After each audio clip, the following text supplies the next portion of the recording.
नमस्कार साथियों, आपका आपके अपने YouTube चैनल मैथ्स बाय पवन जिंदल में हार्दिक स्वागत है। आज हम इस चैनल पर राजस्थान सरकार के द्वारा जो सीटी की एग्ज़ाम ली गई है 4 फरवरी और 5 फरवरी, ठीक है, 4 फरवरी और 5 फरवरी को जो एग्ज़ाम ली गई है उनके पेपरों को सॉल्व करेंगे, ठीक है। और ये समझने की कोशिश करेंगे कि उसमें एडवांस मैथ्स के किस प्रकार के क्वेश्चन पूछे गए हैं और हमें इस क्वेश्चनों के एनालिसिस को करने से 11 तारीख को क्या फ़ायदा मिल सकता है। 11 तारीख को जो अगली एग्ज़ाम होगी, अगला लेवल होगा सीटी का, और 11 तारीख को होने वाली एग्ज़ाम में हमें क्या फ़ायदा मिलेगा ये हम एनालिसिस करेंगे, ठीक है। तो आज बच्चों हम स्टार्ट कर रहे हैं 4 फरवरी, 4 फरवरी का कौन सी शिफ्ट, पहली शिफ्ट से। किससे स्टार्ट कर रहे हैं बच्चों? पहली शिफ्ट में पूछे गए क्वेश्चनों से, ठीक है। सीधे सीधे क्वेश्चन आए, समझने की कोशिश करना। पहला क्वेश्चन देखते हैं, क्वेश्चन नंबर 5 है मेरे में, ठीक है, मेरे वाले पेपर में क्वेश्चन नंबर 5 है। आपसे पूछा गया है 16129 का मान है, ये आपसे पूछा गया है। और आपको ऑप्शन दिए गए हैं बच्चों, 4 ऑप्शन दिए गए हैं आपको। पहला ऑप्शन दिया गया है 127, दूसरा ऑप्शन दिया गया है 117, तीसरा ऑप्शन दिया गया है 133 और चौथा ऑप्शन दिया गया है 123, ठीक है। मैंने आपको ये जब वर्गमूल पढ़ाया था, ठीक है, हमने जो प्ले लिस्ट बनाई है वैदिक गणित से वर्गमूल की, जो आपके सिलेबस में है उसका क्वेश्चन है। तो वर्गमूल कैसे निकाला जा सकता है? वैदिक गणित की सहायता से वर्गमूल निकाला जा सकता है। कितने अंक है दोस्तों? 5 अंक है। कितने अंक है साथियों? इसमें 5 अंक है बच्चों।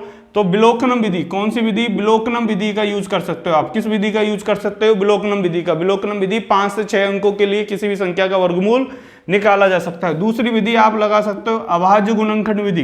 कौन सी विधि लगा सकते हो? अभाज्य गुणनखंड विधि। तीसरी विधि मैंने आपको बताई थी, कौन सी विधि बताई थी? सारे वीडियो यूट्यूब पे पड़े हुए हैं, मैंने सारे पढ़ा दिए। भाग विधि।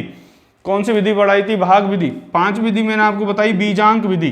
कौन सी विधि बताई है? बीजांक विधि से क्वेश्चनों के जो ऑप्शन दिए गए, ये ऑप्शनों को काटा जा सकता है। पहले बीजांक विधि से ऐसा करते हैं, इन ऑप्शनों की संख्या को कम कर लेते, ठीक है। फिर ऑप्शन मिला लेंगे कि भैया 7 किसके लास्ट में आता है, 3 किसके लास्ट में आता है, ठीक है। देखो कोशिश करते हैं। 127 का वर्ग, 127 के वर्ग का बीजांक वही होगा जो इस संख्या का बीजांक है। इस संख्या का बीजांक कितना है? 1 प्लस का 6 प्लस का 1 प्लस का 2 प्लस का 9। 9 का कोई मतलब नहीं है सर, 9 कट गया, 6 और 2 8 और 1 9, कितना आया? 1 आया। कितना आया? 1। बीजांक कितना आया? 1 बीजांक आया। कितना बीजांक आया? 1। अब 127 का स्क्वायर करिए, 127 का स्क्वायर करिए, देखिए इसका बीजांक कितना आता है। तो 2 और 7 9, 9 मतलब 0, तो इसका बीजांक कितना आया? 1 का वर्ग करो, कितना आया? 1। तो ये सर आंसर हो सकता है 127, इस क्वेश्चन का आंसर हो सकता है। आगे देखिए 117, क्या करिए? 117 का बीजांक निकालिए। 117 में जोड़िए 7 और 1 8 और 1 9, 9 का वर्ग करने पे क्या आएगा? 81। 81 का बीजांक आ गया 9, 9 का मतलब 0, 9 का मतलब 0 हो सकता है। बीजांक में 9 का मतलब 0 भी हो सकता है, 0 का मतलब 9 हो सकता है। सर इसका मतलब 117 का भी आंसर नहीं होगा, 117 आंसर नहीं होगा। 133 का देखिए, 133 का चेक करिए, 3 और 3 6 और 7, 7 का वर्ग करिए, 7 का वर्ग करने पे कितना आएगा? 49। 7 का वर्ग कितने पे आएगा? 49। देखिए 3 और 3 6 और 1 7, 7 का वर्ग करने पे आया 49। 49 का बीजांक आया 13, 9 4 और 9 13, 13 का कितना आया? 4। तो ये भी आंसर नहीं होगा, ये भी आंसर नहीं होगा। अब 123 का बीजांक चेक करिए, 123 का बीजांक चलिए, 3 और 2 5, 5 और 1 6, 6 का वर्ग करने पे कितना आया? 36। 36 को जोड़िए, 3 प्लस का 6 कितना आ गया? 9। तो बीजांक कितना होगा? 9। 9 का मतलब कितना हुआ? 0। 9 का मतलब कितना हुआ? 0। 9 का मतलब क्या हुआ? 0। तो इसका मतलब ये भी नहीं हुआ, इसका मतलब ये भी नहीं हुआ। तो आंसर क्या बचा वो दोस्तों? आंसर क्या आया बताओ? आंसर कितना आ गया? बीजांक विधि से ही सॉल्व हो गया क्वेश्चन। तो किससे सॉल्व हो गया? बीजांक विधि से। बीजांक विधि से सॉल्व होने पे आंसर कितना आ गया? 127। आंसर कितना आ गया? 127, ठीक है। विलोकनम विधि से भी सॉल्व कर लेते हैं। किस विधि से? विलोकनम विधि से। विलोकनम विधि से सॉल्व करिए। विलोकनम विधि से सॉल्व करेंगे तो सर 2-2 के जोड़े बनाइए, 2-2 के क्या बनाइए? जोड़े। 2-2 के जोड़े बनाए, 2-2 के जोड़े बनने पे ये 0। अब 9 किस संख्या का वर्ग करने पे आता है सर? 9 किस संख्या का वर्ग करने आता है? 3 का और 7 का। 7 का वर्ग होता है 49 और 3 का वर्ग होता है 9। आई प्यारे बच्चों समझ में? अब ये पद कौन सा देगा? देखिए अब ये वाला पद ने तो कौन सा पद दिया? LMR। ये कौन सा पद है? मैंने पूरा डिस्क्रिप्शन में बॉक्स में आप देख सकते हो, डिस्क्रिप्शन बॉक्स में उन वीडियो के लिंक डाल दूंगा जिन में मैंने इसको डिटेल में समझाया। ठीक है, ये क्या आ गया? आर आ गया। क्या आ गया? आर आ गया। LMR। LMR, L का मतलब लेफ्ट पद, M का मतलब मिडिल पद और R का मतलब राइट पद। अब L क्या आएगा? किस संख्या का वर्ग करने पे एक आता है? 1। ठीक है, ये विलोकनम की वही विधि है जो 4 अंकों की है। 3 से 4 अंकों की विलोकनम की विधि समान होती है 5 से 6 अंकों की विलोकनम विधि के।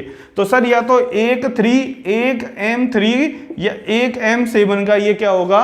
वर्ग होगा। अब देखिए अब क्या निकालना? M निकालना। M निकालेंगे 2LM से तुलना करने पे।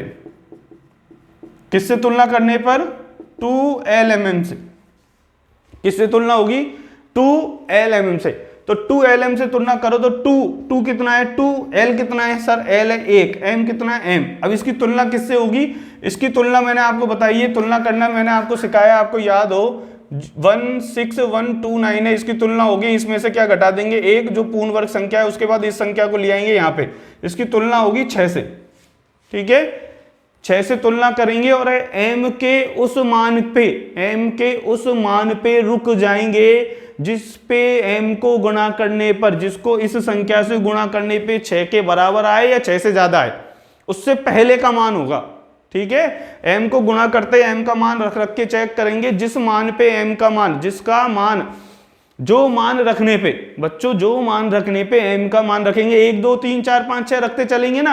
अब M का मान जो रखने पर, M का कोई मान आएगा, M का मान रखेंगे 1 2 3, M का मान वहां पर रुक जाएंगे जहां पे M का मान रखने पर 6 से बड़ा आए या 6 से बराबर आए, उससे जस्ट पहले छोटा, उससे जस्ट छोटा मान ही M का क्या होगा? आंसर होगा। जैसे तुलना करिए, M का मान रखा 1, M का मान 1 रखने पे, M का मान 1 रखने पे कितना आया? 2 आया। कितना आया? 2। क्या 2 6 से छोटा है? हाँ, 2 6 से छोटा है। अब M का मान 1 हो जाएगा यदि M का मान 2 रखने पे 6 से बड़ा चला जाए। आई बात मेरी समझ में? M का मान 2 हो जाएगा यदि M का मान 2 रखने, M का मान 1 हो जाएगा। ठीक है बच्चों, देखो समझो, M का मान 1 हो जाएगा यदि M का मान 2 रखने पर 6 के बराबर आ जाए या 6 से बड़ा चला जाए। ठीक है, 2 × 1 × 2, M का मान 2 रखा, कितना आ गया? 4। कितना आ गया? 4। 4 क्या 6 से छोटा है? हाँ। ठीक है, अब M का मान 3 रखने पर, M का मान 3 रखने पर 6 के बराबर या 6 से बड़ा, 6 के बराबर या 6 के बड़ा आ जाए तो M का मान कितना होगा? 2 होगा। 2 × 1 × कितना आ गया? 6। अब ये 6 के किसके बराबर आ गया? 6 के बराबर आ गया तो M का मान ये नहीं लिया जाएगा, M का मान क्या लिया जाएगा? 2। M का मान क्या लिया जाएगा? 2। दोस्तों मैंने पूरा डिटेल वीडियो में पहले समझा चुका हूं, आप वो वीडियो देख लेना। इस समय हम क्वेश्चन कर रहे हैं तो हो सकता है थोड़ी सी जल्दीबाजी हो जाए, आप उन क्वेश्चनों को देख लेना। पूरा डिटेल में मैंने आपको 3 4 क्वेश्चन एग्जाम्पल के रूप में समझाए। तो M का मान कितना हो गया? अब सर हमारे सामने ऑप्शन आए 123 और 127। अब हम कौन सी विधि लगाएंगे? अब हम लगाएंगे बीजांक विधि। हम बीजांक विधि से चेक करेंगे। बीजांक विधि से चेक करने पे ये मालूम करेंगे कि भैया 123 का वर्ग और 127 के वर्ग का बीजांक वही आता है जो 161 और 29 का बीजांक है। तो 159 और 29 का, 159 और 29 का बीजांक चेक करिए। 1 + का 6 + का 1 + का 2 + का 9, 9 को कैंसिल आउट कर दीजिए। 2 6 और 1 7 और 1 2 9, ये भी कैंसिल आउट हो गया। तो इसका बीजांक आया 1। इसका बीजांक कितना आया? 1। अब चेक करिए, अब क्या चेक करना है? 123 और 127 का बीजांक भी वही आ रहा है क्या? ठीक है, तो बीजांक विधि से जब हमने चेक करा तो ये वाले क्वेश्चन तो पहले ही हटा दिए। ठीक है, विलोकनम विधि से बी और सी ऑप्शन तो गलत हो गए। अब 123 का वर्ग करिए, 123 का वर्ग को चेक करिए। 2 और 3 6 और 1 7, 2 और 3 5 और 1 6, 6 का वर्ग करिए, कितना आ गया? 36। 36 को जोड़ने पे कितना आ गया? 9। कितना बीजांक आ गया? 9। और इसका 161 और 229 का बीजांक कितना? 1। अरे बीजांक का मतलब सम ऑफ डिजिट ना, तो इसका बीजांक कितना 9 और इसका बीजांक कितना 1, तो 123 आंसर नहीं हो सकता। आंसर क्या होगा 127 होगा। 127 का चेक कर लीजिए, 127 को चेक करेंगे, 7 और 2 9, 9 का कोई मतलब नहीं है, बचा 1, 1 का वर्ग करने पे कितना है 1, 1 का बीजांक कितना है 1, तो आंसर कौन सा हो गया, आंसर हो गया 127। क्वेश्चन सॉल्व करने की कोई आवश्यकता नहीं है, बीजांक विधि से ही क्वेश्चन सॉल्व किया जा सकता है। ठीक है, और आपके मन में यदि कोई डाउट रह जाए तो और कैसे सॉल्व कर सकते हैं सर, और मैंने आपको बताई थी भाग विधि। कौन सी विधि बताई थी, भाग विधि। 161 और 29 भाग विधि में किसके जोड़े बनाइए, 2 2 के जोड़े बनाइए। ठीक है, करिए। 1 से छोटी या 1 के बराबर पूर्ण वर्ग संख्या क्या है 1, प्लस का 1 यहाँ पे लिखिए, 1 यहाँ पे लिखिए, कितना आ गया 0, 6 1 तो उतारिए 2। ठीक है, यहाँ पे वो मान रखिए जिससे ये मान छोटा आ जाए, वो मान रखिए जिससे ये मान छोटा आ जाए। तो मैंने रखा 2 × 1 21, कितना आया 21, 21 22 कितना आ गया 44। फिर मैंने रखा 23, 23 को करने पे कितना आ गया 69। ठीक है, 69 बड़ा चला गया 61 से, तो यहाँ क्या लिखेंगे 2, 2 रखने पे कितना आ गया 44, 44 को रखा 7 और कितना आ गया 17, कितना आ गया 17, प्लस का 2 करेंगे कितना आ गया 24। ठीक है, यहाँ पे उतार लिए 1729, कितना आ गया 1729। अब यहाँ पे मान रखना है, अब यहाँ पे मान रख के चेक करिए क्या रखें, 241 × 41 कितना आ गया 241, 241। देखो लगभग, देखो लगभग कि सर 1000 के पास जा रहा है, चेक कर लो। 245 को 5 से गुणा कर लो, कितना आ रहा है 5 और 5 25, कितना आ रहा है 5 और 5 25, 20 2 22। ठीक है, 5 और 2 12, ठीक है 10 और ये 12, ये कितना आ गया 1225 आ रहा है सर। और चलना पड़ेगा, और चलना पड़ेगा। अब दिमाग यहीं पे मेरा मालूम चल गया कि पूर्ण वर्ग संख्या ये किसकी 1 और 2। अब 1 और 2 के बाद स्टार्ट हो रहा है, 3 हो नहीं सकता, 3 तो यहीं रह गया, होगा क्या कि 7 होगा। तो 247 को किससे मल्टीप्लाई करिए, 7 को मैं इसको डिटेल में समझा चुका हूं पहले। ठीक है ना, कितना आ गया 9 28, ठीक है कितना आ गया 28 और 4 32, कितना आ गया कितना 3 14, कितना आ गया 3 1729, कितना आ गया 1729। जो आपने संख्याएं ली हैं कौन कौन सी ली है, 3 लिया है, 2 लिया है और 1 लिया है। ठीक है, 1 2 और 27 का ये 127 का क्या हो गया वर्ग हो गया, कितना 159 229 161 29। आई दोस्तों समझ में। पहली कौन सी विधि है, बीजांक विधि। पहली विधि कौन सी है, बीजांक विधि। बीजांक विधि से ही चेक कर सकते हैं आप। दूसरी विधि हमने जो पढ़ी है वो कौन सी विधि है, विलोकनम विधि। कौन सी विधि है, विलोकनम विधि। तीसरी विधि जो हमने पढ़ी है वो विधि कौन सी है, भाग विधि। तीनों विधियों से आप इसको चेक कर सकते हैं। ठीक है साथियों, आगे बढ़े। अगला क्वेश्चन देखिए। अब हम ये कह सकते हैं कि सर वर्गमूल का एक क्वेश्चन पूछा जा रहा है। किसका क्वेश्चन पूछा जा रहा है, वर्गमूल का। ठीक है, तो वर्गमूल का एक क्वेश्चन पूछा जा रहा है, तो हम 11 तारीख के एग्जाम के लिए ये मान सकते हैं कि 11 तारीख को वर्गमूल का या घनमूल का एक क्वेश्चन पूछा जा सकता है। वर्गमूल और घनमूल वैदिक गणित की सहायता से मैं आपको समझा चुका हूं। ठीक है, अगला क्वेश्चन लीजिए, क्वेश्चन नंबर 38। मेरे वाले पेपर में क्वेश्चन नंबर 38 है, शिफ्ट फर्स्ट की बात कर रहे हैं। यदि x³ प्लस kx² माइनस का 2x माइनस का 24 का एक फैक्टर का एक गुणनखंड x माइनस का 2 है, तब k का मान, ये बीजगणित का क्वेश्चन है, मैं पढ़ा चुका हूं आपको। k का मान है। ठीक है, ऑप्शन क्या है, ऑप्शन है दिए माइनस का 5, ऑप्शन दिए 2, ऑप्शन दिए माइनस का 2 और ऑप्शन दिए 5। ठीक है, बार बार सीखिए, एनालिसिस करिए कि 11 तारीख को क्या पूछा जा सकता है, किस प्रकार के क्वेश्चन 4 और 5 को पूछे गए हैं, क्योंकि क्या उसी प्रकार के लिंक करके क्वेश्चन 11 तारीख को पूछे जा सकते हैं। तो 4 और 5 को जितने भी गणित के मैथ के एडवांस के क्वेश्चन आए उन सबों को हम सॉल्व कर रहे हैं और एनालिसिस कर रहे हैं और उनके आसपास की गीतें जान रहे हैं। अब हमने पढ़ा था गुणनखंड में कि यदि ये इसका गुणनखंड है तो इस संख्या का इसमें भाग देने पे पूरा भाग जाएगा, कोई रिमाइंडर नहीं बचेगा। मैंने आपको समझाया था कि फैक्टर क्या होता है, फैक्टर होता है जैसे फैक्टर का मतलब क्या है कि जैसे मैं आपसे कहूँ 12 का फैक्टर बताइए, तो वो प्रत्येक संख्या जिसका बारे में भाग चला जाए वो फैक्टर कहलाएगी। तो आपने कहा 1 जाएगा, 2 जाएगा, 3 जाएगा, 4 जाएगा, 6 जाएगा और 12 जाएगा। 1 और 12 तो हमेशा जाएगा ही जाएगा, 1 और 12 तो हमेशा जाएगा। 2, 3, 4 और 6 भी जा रहे। तो फैक्टर क्या है? यदि किसी संख्या का कोई गुणनखंड है तो इन सबों का भाग दूं, 1 का भाग दूं 12 में, 2 का भाग दूं 12 में, 3 का भाग दूं बच्चों 12 में, 4 का भाग दूं, 6 का भाग दूं, 12 का भाग दूं, तो शेषफल क्या आएगा? शेषफल आएगा 0। इसका मतलब x - 2 का इस संख्या में भाग देने पे शेषफल क्या आएगा? 0। इसका भाग देने पे शेषफल क्या आएगा? 0। तो इसका मतलब ये इसका फैक्टर है। तो ये फैक्टर इसका जब होगा जब x बराबर 2 रखने पर, x बराबर 2 रखने पे, x - 2 फैक्टर है ना इसका, तो x बराबर 2 रखने पर समीकरण किसके बराबर हो जाएगा? समीकरण 0 के बराबर होगा। x का मान 2 रखिए, 2 की पावर 3 प्लस k, 2 का स्क्वायर माइनस 2 × 2 माइनस का 24 इक्वल टू क्या हो जाएगा? 0। करिए 8, 4k माइनस 4 माइनस का 24 इक्वल टू 0। 24 और माइनस का 4 28, 28 और 8 क्या हो गया? 20। 4k माइनस का 20 इक्वल टू 0। ठीक है साथियों, देखिए 4 के बराबर क्या आ जाएगा? 20 और k बराबर कितना आ जाएगा? 5। k बराबर क्या आ जाएगा? 5। आंसर क्या हो गया? 5।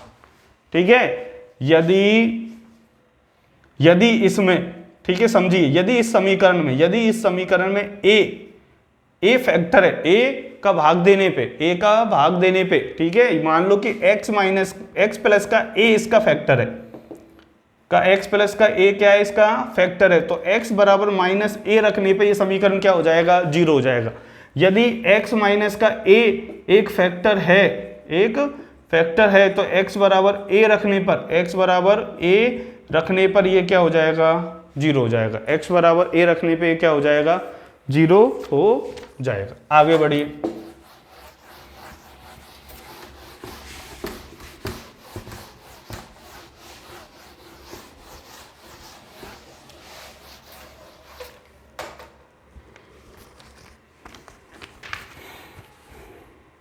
अगला क्वेश्चन देखिए, क्वेश्चन नंबर 52 किससे पूछा गया है? क्षेत्रफल से।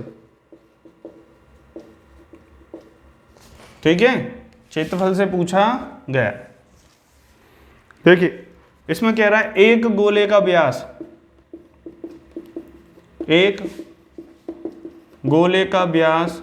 0.7 सेंटीमीटर है। ठीक है, एक पानी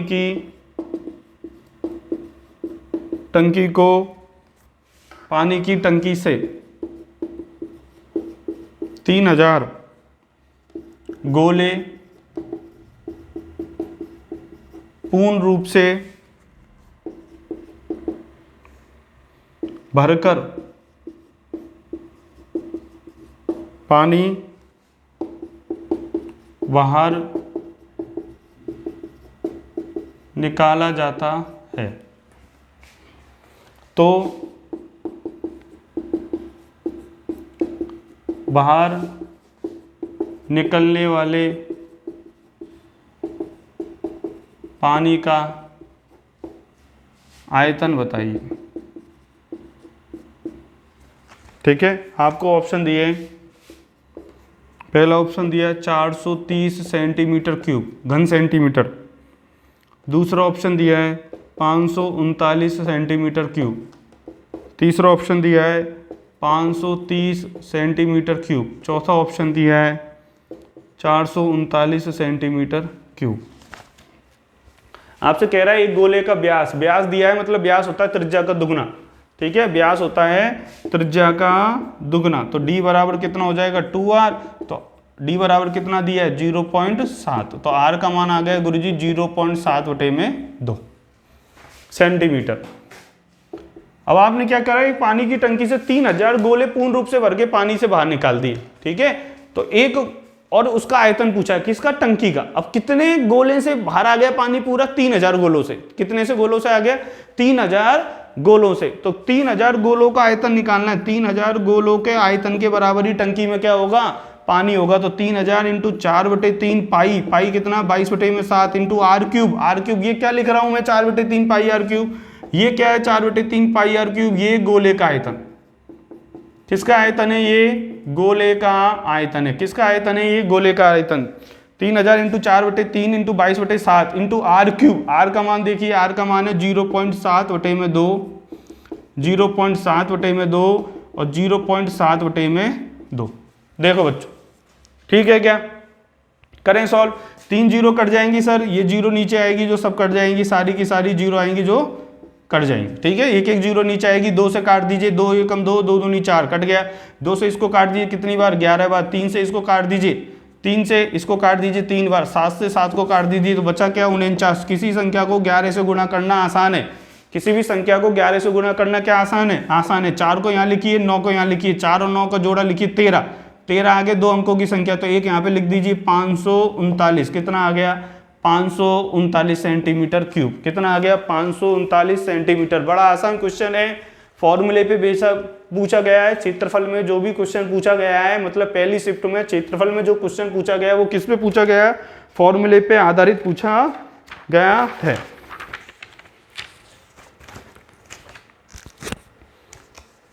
ठीक है, अगला क्वेश्चन देखिए।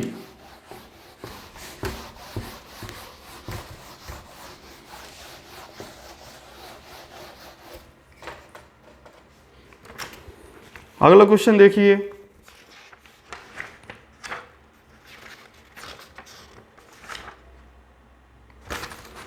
अगला क्वेश्चन ठीक है,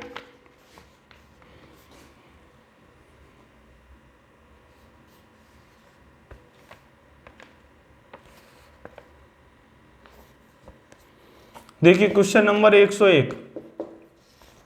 ठीक है, जैसे जैसे मुझे क्वेश्चन नजर आएगा वैसे वैसे मैं और आपको दिखा दूंगा। आपसे पूछा गया है 15,17 सांख्यिकी का क्वेश्चन है, 16,7, 10, 12, 14, 16, 19, 12 तथा 16 की माध्यिका एवं माध्य ज्ञात करो। माध्यिका एवं माध्य ज्ञात करो। ऑप्शन दिए गए हैं बच्चों आपको 15,16, 16,18, 16,14, 15,14। ठीक है, तो मैंने आपको माध्यिका निकालना सिखाया। तो माध्यिका निकालने का सबसे पहला नियम है सर कि जितने भी आंकड़े हैं उनको आरोही क्रम में, आरोही मतलब असेंडिंग बढ़ते हुए क्रम में जमाया जाए। किसमें जमाया जाए? बढ़ते हुए क्रम में। माध्यिका तभी निकाली जा सकती है जब आंकड़ों को किसके क्रम में जमाया जाए? बढ़ते हुए क्रम में। तो सबसे छोटी संख्या पहले लिखिए 7, फिर उसके बाद लिखिए 10, फिर उसके बाद लिखिए 12। 12 कितनी बार आया? एक ही बार आया है, 2 बार आया। 12 के बाद बढ़िए आगे 14, 14 के बाद लिखिए 15, 15 के बाद देखिए 16, 16 कितनी बार आया? 2 बार। 16 कितनी बार आया? 2 बार। 16 के बाद लिखिए 17, 17, 17 के बाद लिखिए कितना? 17 के बाद लिखिए 19। कितने आंकड़े? 1, 2, 3, 4, 5, 6, 7, 8, 9, 10 और 11। 1, 2, 3, 4, 5, 6, 7, 8, 9 और 10। एक आंकड़ा रह गया, देखिए साथी, 7 लिख दिया, 10 लिख दिया, 12 लिख दिया, 14 लिख दिया, 15 लिख दिया, 16 लिख दिया। ठीक है, 15 एक बार है, 16 कितनी बार है? 16 3 बार है साथियों। 16 कितनी बार है? 3 बार। 16, 17 और 19। ठीक है, आंकड़ों को गिन लीजिए कितने आंकड़े हैं? 1, 2, 3, 4, 5, 6, 7, 8, 9, 10 और 11 आंकड़े। कितने आंकड़े? 11 आंकड़े। 11 कौन सी संख्या है? 11 विषम संख्या है सर। 11 कौन सी संख्या है? विषम संख्या। यदि विषम संख्या होती है तो माध्यिका है। माध्यिका कैसे निकलती है? विषम संख्या है तो विषम संख्या है तो माध्यिका निकलती है n प्लस का 1/2। n कितना है? 11 प्लस का 1/2, 12/2 मतलब छठवां पद। देखिए छठवां ही पद माध्यिका होगा। छठवां पद नहीं, 1, 2, 3, 4, 5 और 6। छठवां पद क्या है? माध्यिका। तो ये दोनों ऑप्शन तो गलत हो गए। छठवां पद क्या है? माध्यिका। आई बात समझ में? यदि सम होती संख्याएं, यदि सम होती तो क्या करते? बताइए, मैंने बताया है सम होती तो सर n/2 और n+1/2 का औसत निकालते। क्या निकालते? औसत। ठीक है। इसमें विषम है तो विषम में n+1/2 निकाल लिया छठवां पद। अब क्या निकालना है इसका, अब इन आंकड़ों का क्या निकालना है, अब इन आंकड़ों का निकालना है माध्य। अब इन आंकड़ों का क्या निकालिए, माध्य। सांख्यिकी में से क्वेश्चन पूछा गया है दोस्तों, किस में से पूछा गया है, सांख्यिकी में से। माध्य निकालिए। माध्य कैसे निकलेगा सर, माध्य में आरोही अवरोही क्रम में कोई जमाने की आवश्यकता नहीं है। इन संख्याओं को जोड़ दीजिए, 15 + का 17 + का 16 + का 7 + का 10 + का 12 + का 14 + का 16 + 19 + का 12 + का 16 बटे में संख्याओं की संख्या, संख्याओं का योग बटे में संख्याओं की संख्या, यही होता है। अरे x बार क्या होता है, माध्य पढ़ाया है ना मैंने, सिग्मा x बटे में x, नंबर ऑफ पदों का योग और बटे में संख्याओं की संख्या। अब इनको जोड़िए, ठीक है, जोड़ते हैं। देखो 16 एकम 16, 16 48 हो गया, ठीक है। 16 कितना हो गया, 48, ये 16 हो गया, ठीक है। आगे जोड़िए, ठीक है। 15 सत्ते कितना हो गया, 32, 15 और 17 कितना हो गया, 32, 7 और 10 17, 17 और 12, 17 और 12 हो गया 29, 29 और 14 कितना हो गया, 29 और 14 कितना हो गया, 29 में 4 2 दी 33, 43 हो गया, कितना हो गया 43, ठीक है। 19 और 12 कितना हो गया, 31, 19 और 12 कितना हो गया, 31 बटे में 11। जोड़िए, 1 और 3 4, 4 और 2 6, 6 और 8 14, ठीक है। एक हासिल लगी, 1 और 3 7, 7 और 3 10 और 1 14 और 1 15, 154 में किसका भाग दीजिए, 4 का, कितना आ गया 14, कितना आ गया 14, तो 15 और 14 क्या हो गया आंसर, ठीक है। माध्य कैसे निकलता है, संख्याओं के योग में किसका भाग देना पड़ता है, संख्याओं की संख्याओं का, ठीक है। आगे बढ़े, आगे बढ़े क्या,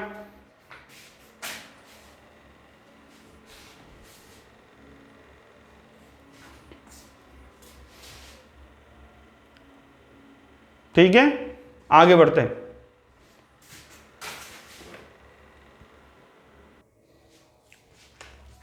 ठीक है, अगला क्वेश्चन करिए।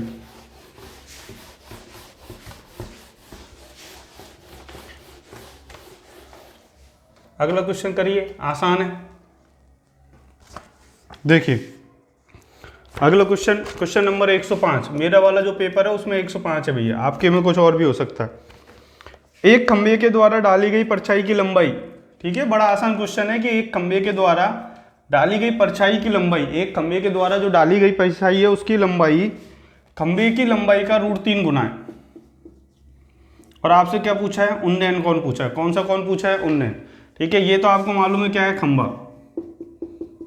ये तो क्या है खंभा, और ये क्या है खंभे की परछाई, ठीक है। क्या पूछा जा रहा है, tan थीटा पूछा जा रहा है। tan थीटा होता है लाल लंब बटे में आधार, 1 बटे में √3, तो थीटा का मान कितना आ गया, 1 बटे में √3 किसका मान है, ये tan किसका मान है, tan 30 डिग्री का मान है, tan से tan काट दो, थीटा का मान कितना आ गया 30 डिग्री। मतलब एक क्वेश्चन किस में से पूछा जा रहा है, उन्नयन और अवनमन क्वेश्चनों में से, उन्नयन और अवनमन कोणों में से एक क्वेश्चन पूछा जा रहा है। बड़ा आसान क्वेश्चन है, ये खंभा है, खंभे की परछाई है, ठीक है।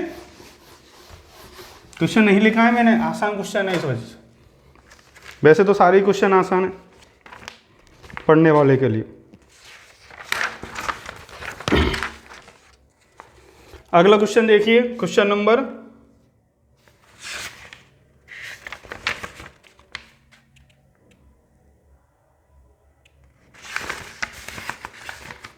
क्वेश्चन नंबर 14 भैया, ठीक है ना, बीच में क्वेश्चन नजर से हट गया होगा।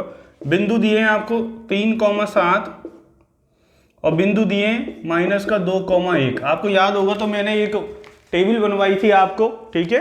बिंदुओं की प्रवणता पूछी गई है, क्या पूछी गई है, मिलाने वाली रेखा का ढलान, मतलब प्रवणता पूछी गई है। प्रवणता बराबर m होती है, m का मान होता है y2 माइनस का y1, x2 माइनस का x1। ये कितना है, x1 y1 मान लीजिए इसको, ये क्या मान लिया, x2 और y2, ठीक है। y2 कितना है 1, माइनस का y1 कितना है 7, x2 कितना है -2, माइनस का x1 कितना है 3, -6 और -5 कितना आ गए 6 बटे में 5 क्या आ गई प्रवणता। प्रवणता याद रखिए, प्रवणता क्या है, y2 माइनस का y1 अपॉन x2 माइनस का x1। एक क्वेश्चन किस में से पूछा गया है, निर्देशांक ज्यामिति में से, ठीक है। एडवांस की क्वेश्चनों की बात कर रहे हैं हम, किसकी बात कर रहे हैं, एडवांस की, अलजेब्रा, ट्रिग्नोमेट्री, सांख्यिकी, क्वेश्चन नंबर 107 सिमिलरिटी, हमने कहा था ना एक क्वेश्चन सिमिलरिटी में से आएगा। ठीक है, आपसे कहा गया है त्रिभुज ए बी सी तथा त्रिभुज डी ई एफ में यदि ए बी अपॉन, संगत भुजाएं देख लेना, संगत भुजाएं होना जरूरी है, अपनी मर्जी से नहीं चलेगा, संगत भुजाएं देख लेना। ए बी डी ई चल रही है तो बी सी के साथ संगत भुजा क्या आएगी, ई एफ। संगत भुजाएं निकालना सिखा चुका हूं मैं।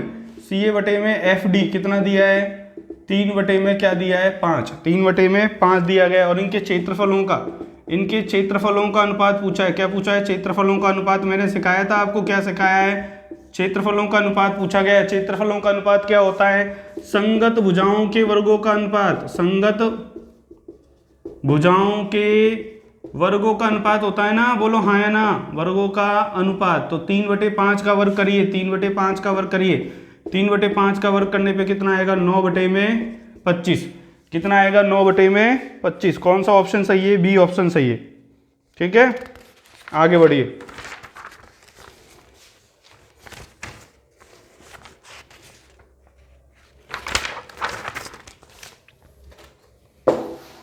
आगे बढ़िए,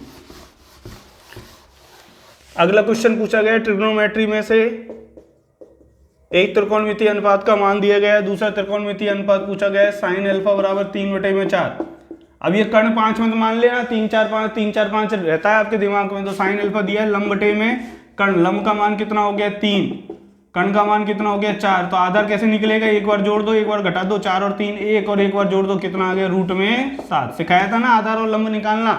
ठीक है, साइन अल्फा दिया है, ये आपसे पूछा जा रहा है कॉस अल्फा, लाल बटे कक्का से कॉस अल्फा होता है आधार बटे में कर्ण। बोलो हाँ है ना, क्या होता है आधार बटे में कर्ण। आधार का मान दिया गया है √7, कर्ण का मान दिया है 4। कौन सा ऑप्शन सही है, ए ऑप्शन सही है। कौन सा ऑप्शन सही है, ए ऑप्शन, ए ऑप्शन सही है।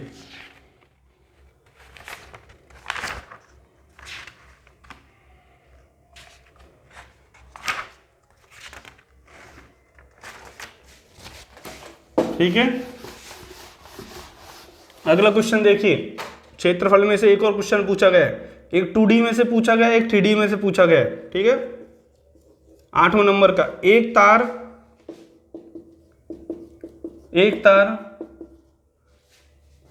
90 सेमी त्रिज्या के वृत्त के आकार का है। इस तार से वर्ग बनाया गया है, इस तार से वर्ग बनाया गया है। वर्ग की एक भुजा की लंबाई ज्ञात करो। ठीक है, आपसे क्या क्या है, ये तार है 90 सेंटीमीटर त्रिज्या के वृत्त के आकार का है। ठीक है, तो 97 त्रिज्या होगी, इस तार से वर्ग बनाया गया है। तार से ही वर्ग, एक तार है ये किसमें, वृत्ताकार के। अब इस तार को मोड़ के क्या बना दिया आपने, वर्ग बना दिया। तो इनका क्या होगा, इनका क्या होगा बताओ, इनकी परिधि, इनकी सरकमफेरेंस परिधि क्या होगी, समान होगी। परिधि क्या होगी, समान। यदि परिधि समान होगी तो वृत्त की परिधि बताइए 2πr होती है। 2πr किसके बराबर हो गया, 4 × a। 4a किसकी होती है, ये तो क्या होगी, वृत्त की परिधि। ये तो किसकी परिधि हो गई बेटाओ, वृत्त की परिधि। और ये किसकी परिधि हो गई, ये हो गई भुजा की परिधि। बोलो हाँ या ना। ठीक है, आसान क्वेश्चन पूछेंगे सारे के सारे। ये वृत्त की परिधि होगी 2 × कितना, 22/7। आर का मान बताइए मुझे, 98 में मैंने आपसे कहा था कुछ छुपा हुआ है, 98 में 49 छुपा हुआ है। कितनी बार कटेगा, 49 कट जाएगा 7 बार, बचाओ 2। कितनी बार कटा, 14 बार। ठीक है, 4 से ये कट जाएगा कितनी बार, 2 बार। और ये भी कट जाएगा, कितना आ गया, 22 × 7 बराबर a। 22 को 7 से गुणा करने पे कितना आता है, 154a। वर्ग की भुजा का मान कितना आ गया, 154a। कौन सा ऑप्शन सही है, डी ऑप्शन सही है। कौन सा ऑप्शन सही है, डी ऑप्शन सही है। ठीक है, एक और क्वेश्चन लीजिए, अलजेब्रा में से एक और क्वेश्चन आया है।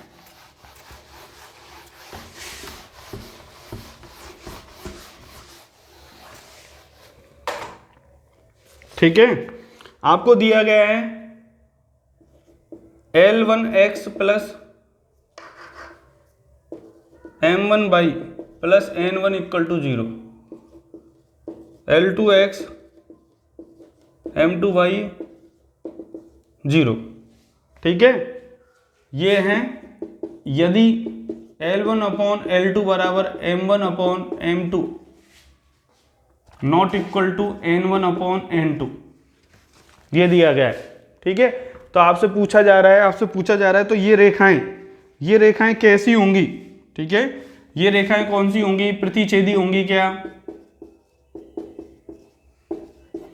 ये रेखाएं समांतर होंगी क्या? समपाती होंगी? ये लंबवत होंगी? ये पूछा जा रहा है आपसे। अब आपको याद रखना है, मैंने आपको समझाया था, गंगाधर और शक्तिमान की कहानी सुनाई थी ना, मैंने आपसे कहा था सॉल्यूशन में देख लीजिए कि 2x प्लस का 3y बराबर 6 और आपको कह दिया 4x प्लस का 6y बराबर 12। आप कहेंगे दो रेखाएं दी गई हैं, x और y के मान बताइए।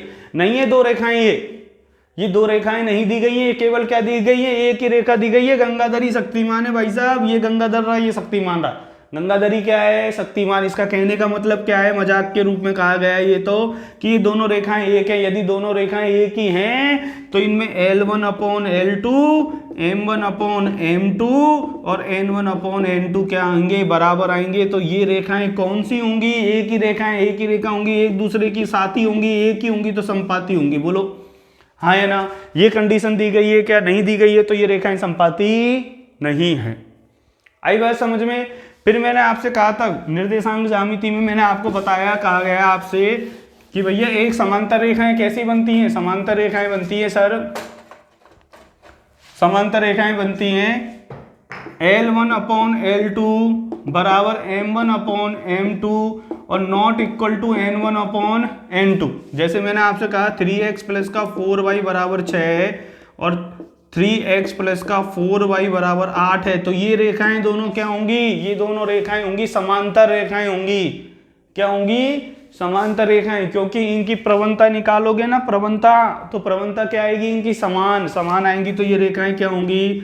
समांतर रेखाएं होंगी। कौन सी रेखाएं होंगी? समांतर रेखाएं। तो ये रेखाएं कौन सी हैं? समांतर। अब सर संपाती रेखाएं कौन सी होंगी? प्रतिच्छेद कौन सी रेखाएं करेंगी? प्रतिच्छेद वो रेखाएं करेंगी जिनमें L1 upon L2 not equal to M1 upon M2 हो, या तो N1 अपॉन N2 बराबर हो सकता है या ना हो। ठीक है, तो इसमें क्या है? बराबर का चिन्ह है, मतलब ये रेखाएं समांतर है। समांतर रेखाओं की प्रवणता क्या होती है? समान। समांतर रेखाओं की प्रवणता क्या होगी? M1 बराबर M2। ठीक है क्या? आई बात समझ में? कौन सा क्वेश्चन है ये? क्वेश्चन नंबर है 50। ठीक है, अब हम एनालिसिस करते हैं। अब हमने क्या सीखा सर? विश्लेषण करते हैं। हम क्या करते हैं? विश्लेषण। हम कोई वो तो है नहीं, देखो, ठीक है, बड़े विश्लेषक, ठीक है, लेकिन हम थोड़ा सा एनालिसिस कर सकते हैं। हम क्या कर सकते हैं? एनालिसिस। ठीक है, एनालिसिस में हमने कहा सर निर्देशांक ज्यामिति की बात की जाए। किसकी बात की जाए? निर्देशांक ज्यामिति की। क्वेश्चन पूछा गया एक। किसका क्वेश्चन पूछा गया है? प्रवणताओं का। किसका क्वेश्चन पूछा गया है? प्रवणताओं का। दूसरी हम बात करें त्रिकोणमिति की। किसकी? ट्रिग्नोमेट्री की। किसकी बात करें बच्चों? त्रिकोणमिति की। क्वेश्चन पूछा गया है सर, क्या क्वेश्चन पूछा गया है त्रिकोणमिति में? क्वेश्चन पूछे गए दो क्वेश्चन। कैसे पूछा गया है? एक तो पूछा गया उन्नयन और अवनमन कोण के क्वेश्चन, ऊंचाई एवं दूरी कहते हैं जिसको आप, ठीक है। और एक पूछा गया एक त्रिकोणमितीय अनुपात से दूसरे त्रिकोणमितीय अनुपात कैसे निकल जाते हैं, तो मैं लिख देता हूं TR, ट्रिग्नोमेट्री रेशियो पे पूछा गया त्रिकोणमितीय अनुपात पे, ठीक है। दो क्वेश्चन ही हो गए। तीसरे नंबर पे हमने बात करी सर सांख्यिकी की, ठीक है। सांख्यिकी में क्वेश्चन पूछे गए दो, एक पूछा गया वेन डायग्राम को, जिसको आप परसेंटेज में भी मान सकते हैं, सांख्यिकी में भी मान सकते हैं। एक आपसे पूछा गया माध्य और माध्यिका, ये क्वेश्चन पूछा गया, ठीक है। चौथा क्वेश्चन आपसे पूछा गया बीजगणित में। बीजगणित में सर रेखाओं के समीकरण किस प्रकार के होते हैं, संपाती होते हैं या नहीं होते, ये पूछा गया। और एक क्वेश्चन पूछा गया आपसे गुणनखंड पे, एक तो पूछा गया गुणनखंड से और एक पूछा गया रेखाओं की प्रवृत्ति से, ठीक है। सब कुछ पूछने की कोशिश की गई है, सब कुछ पूछने की कोशिश की है। पांचवें देखिए वैदिक गणित, क्या वैदिक गणित से पूछा गया। वैदिक गणित से एक क्वेश्चन पूछा गया विलोकनम विधि। विलोकनम विधि कौन सी, वर्गमूल की, वर्गमूल की विलोकनम विधि। छठे नंबर पे देखिए क्या पूछा गया है, छठे नंबर पे सर वैदिक गणित पूछ ली, क्षेत्रफल पूछा गया है। क्षेत्रफल में से हमसे पूछा गया एक तो 2D में से और एक 3D में से। कितने क्वेश्चन पूछे गए, 2 क्वेश्चन। तो हम ये कह सकते हैं सर 2 और 1 3, 3 और 2 5, 5 और 2 7, 7 और 2 9 और 1 10। एडवांस मैथ्स के पोर्शन में से कितने क्वेश्चन पूछे गए, 10 की 10 पूछे गए। और 10 की 10 क्वेश्चन ऐसे हैं बिल्कुल करे जा सकते हैं, सीधे की सीधे क्वेश्चन पूछे गए। कितने क्वेश्चन पूछे गए, 10, और 10 की 10 आसान क्वेश्चन पूछे गए। ठीक है, यदि कोई क्वेश्चन रह गया होगा तो मैं आगे की वीडियो में आपको वो क्वेश्चन बता दूंगा। ठीक है, ये पहली शिफ्ट का क्वेश्चन है। ठीक है, एक समरूपता में से भी पूछा गया है। ठीक है, एक क्वेश्चन किस में से पूछा गया है, समरूपता में से। एक समरूपता में से पूछा गया तो क्वेश्चनों की संख्या हो गई 11। ठीक है, तो बड़े आसान क्वेश्चन पूछे गए। ठीक है, कल हम अगले वीडियो में 4 फरवरी की सेकंड शिफ्ट का पेपर करेंगे और उसका एनालिसिस करेंगे, किसके गणित के एडवांस में इसके कौन कौन से टॉपिक आए और कैसे आए। ठीक है, ठीक है बच्चों, नमस्ते।